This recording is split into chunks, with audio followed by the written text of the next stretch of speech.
और सबसे पहले एक बड़ी खबर आप जान लीजिए कि आज बीजेपी की जो मीटिंग थी उसमें क्या हुआ। बीजेपी केंद्रीय चुनाव समिति की बैठक में छत्तीसगढ़ को लेकर चर्चा हुई।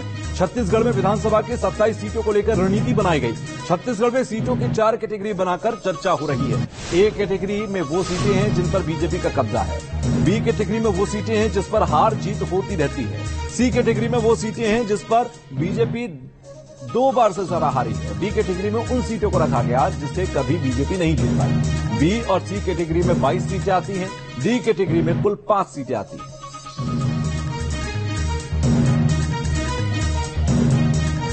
तो 5 राज्यों में जीत हासिल करने के लिए बीजेपी ने सॉलिड रणनीति बनाना शुरू कर दिया है और इस रणनीति की अगुवाई कर रहे हैं खुद पीएम मोदी।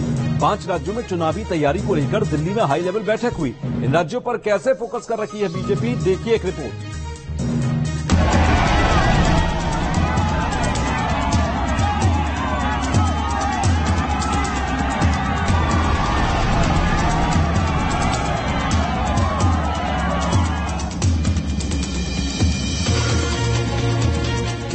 5 राज्यों में सियासी रण, मोदी का जीत का मंत्र।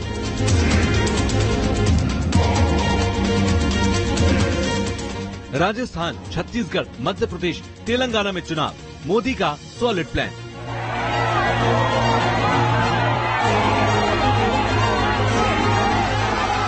सटीक रणनीति, आक्रामक प्रचार, हिंदी बेल्ट में होगा बेड़ा पार। 24 के रण से पहले इसी साल 5 राज्यों में चुनाव होने वाले हैं और चुनाव में जीत हासिल करने के लिए बीजेपी ठोस रणनीति बनाना शुरू कर चुकी है और मोर्चा संभाला है खुद प्रधानमंत्री मोदी ने। पीएम मोदी की मौजूदगी में बीजेपी केंद्रीय चुनाव समिति की बैठक में जीत हासिल करने के लिए हर मुद्दे पर चर्चा कर रही है। केंद्रीय मंत्री राजनाथ सिंह और अमित शाह, साथ ही साथ अध्यक्ष जेपी नड्डा समेत तमाम नेता इस बैठक में शामिल हुए।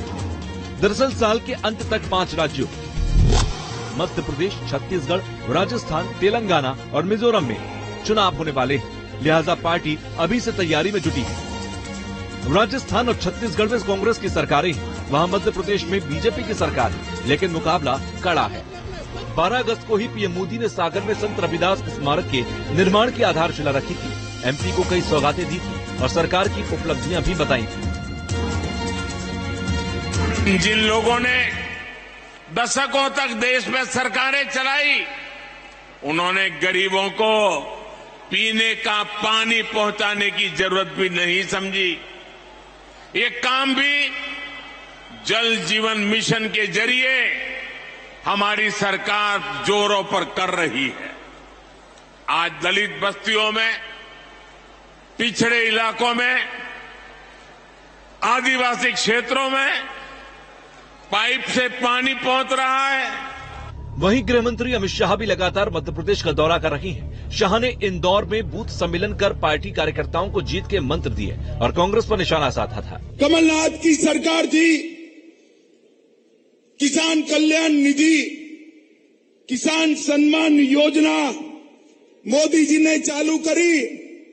कमलनाथ जी ने मध्य प्रदेश के किसानों के नाम नहीं बेचे। हमारे शिवराज जी फिर से मुख्यमंत्री बने, 10 ही दिन में पूरी सूची तोमर साहब को भेज दी और आज 91,90,000 किसानों को किसान सम्मान निधि मध्य प्रदेश में मिल रहा है।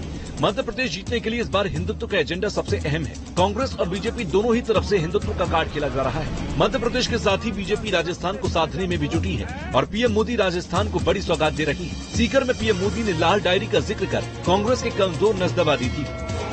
आपने लाल डायरी के बारे में सुना है ना? सुना है ना? कहते हैं इस लाल डायरी में कांग्रेस सरकार के काले कारनामे दर्ज है। लोग कह रहे हैं कि लाल डायरी के पन्ने खुले तो अच्छे अच्छे निपट जाएंगे। वहीं छत्तीसगढ़ पर भी पीएम मोदी खुद फोकस कर रही हैं। पिछले महीने ही पीएम मोदी ने रायपुर को करोड़ों की सौगात दी थी और कांग्रेस का एक ही मकसद बताया था, प्रदेश को लूटना। और घोटाले घपले के आरोप सिर्फ शराब तक ही सीमित नहीं है। यहां ऐसा कोई विभाग नहीं, ऐसा कोई काम नहीं है जो संदेह के घेरे से बाहर है। छत्तीसगढ़ में 15 सालों तक बीजेपी सत्ता में रही, लेकिन 2018 में उसे विपक्ष में बैठना पड़ा। बीजेपी इस बार बघेल सरकार को भ्रष्टाचार के मुद्दे पर घेर रही है।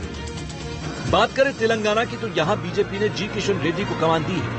तेलंगाना में बीआरएस की सरकार है। इस बार बीजेपी को तेलंगाना से काफी उम्मीद बंधी हुई है। खुद पीएम मोदी तेलंगाना को करोड़ों रुपए की परियोजनाओं की सौगात दे रही है। वहीं केसीआर सरकार पर जमकर निशाना साध रही है। आज तेलंगाना में ऐसा कोई प्रोजेक्ट नहीं है जिसमें भ्रष्टाचार के आरोप नहीं है। केसीआर सरकार यानी सबसे भ्रष्ट सरकार। जाहिर है बीजेपी के लिए ये विधानसभा चुनाव इसलिए भी जरूरी है कि अगले साल लोकसभा चुनाव भी है। ऐसे में बीजेपी बिल्कुल भी ये नहीं चाहेगी कि कांग्रेस मजबूत हो, क्योंकि कांग्रेस मजबूत हुई तो विपक्षी गठबंधन बड़ी चुनौती बन जाएगा। Team news nation. वहीं मध्य प्रदेश में सबसे बड़ा मुद्दा हिंदुत्व का बनने जा रहा है। बीजेपी के हार्ड हिंदुत्व के